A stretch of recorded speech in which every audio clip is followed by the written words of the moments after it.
नमस्कार दोस्तों, स्वागत है आपका हमारे इस खास एपिसोड में जहां हम आपको ले चलेंगे एक अद्भुत ऐतिहासिक यात्रा पर।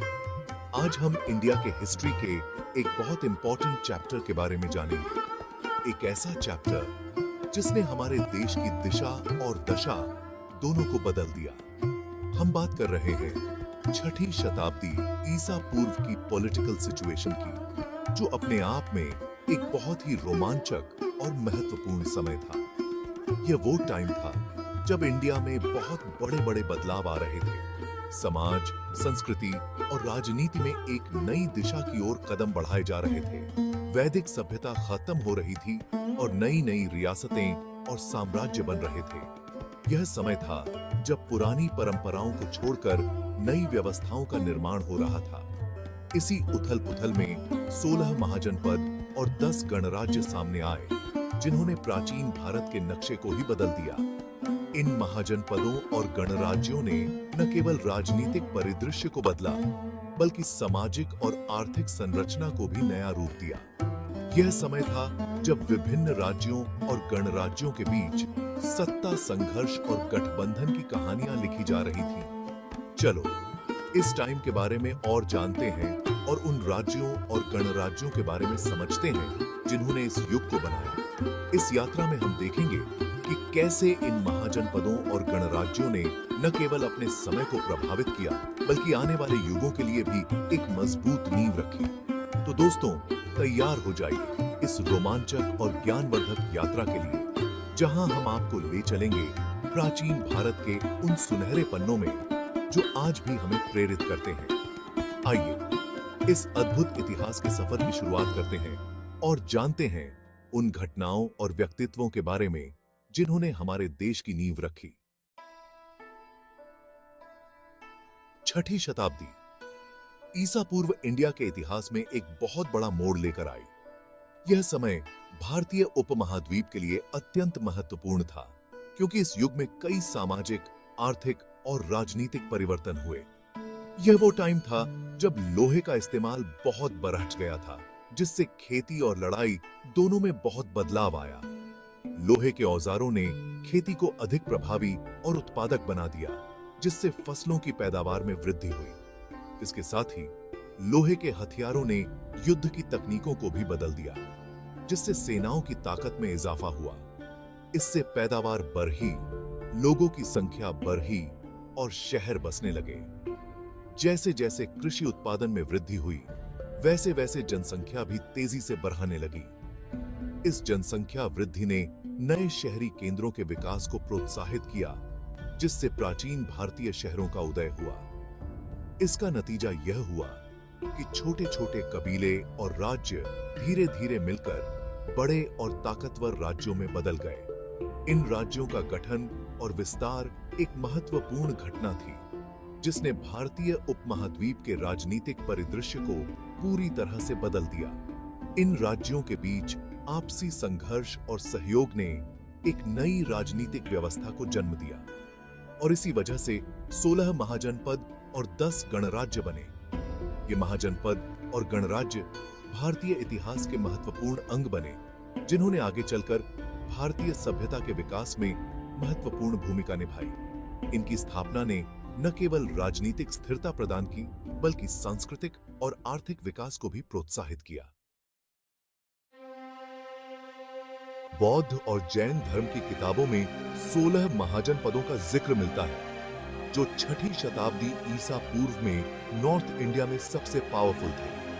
ये महाजनपद आज के इंडिया के अलग-अलग राज्यों में फैले हुए थे, जैसे कि कुरु, पांचाल, मत्स्य, शूरसेन, अश्मक, अवंती, वत्स, चेदी, गांधार, कंबोज, मगध, अंग, वज्जी, मल्ल, काशी और कौशल।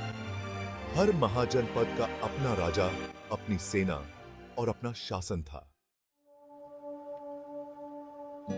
महाजनपद बहुत बड़े इलाके में फैले हुए थे। कुरु पांचाल आज के दिल्ली और वेस्टर्न उत्तर प्रदेश में थे, जबकि मगध आज के बिहार और बंगाल में था। अवंती वेस्टर्न इंडिया में मालवा में फैला था, जबकि वत्स गंगा नदी के पास के इलाकों पर राज करता था। बाकी महाजनपद जैसे गांधार और कंबोज नॉर्थ वेस्ट में थे, जबकि अशमक साउथ में गोदावरी नदी के पास था। सेक्शन 5। ज्यादातर महाजनपदों में राजा का शासन होता था, जहां राजा सबसे पावरफुल होता था। लेकिन कुछ महाजनपद जैसे वज्जी और मल्ल में लोग खुद अपना राजा चुनते थे। इसे गणराज्य कहते थे। महाजनपदों का समाज 4 वर्णों में बंटा था: ब्राह्मण, क्षत्रिय, वैश्य और शूद्र। खेती सबसे जरूरी काम था, लेकिन व्यापार भी बहुत जरूरी था। सेक्शन 6।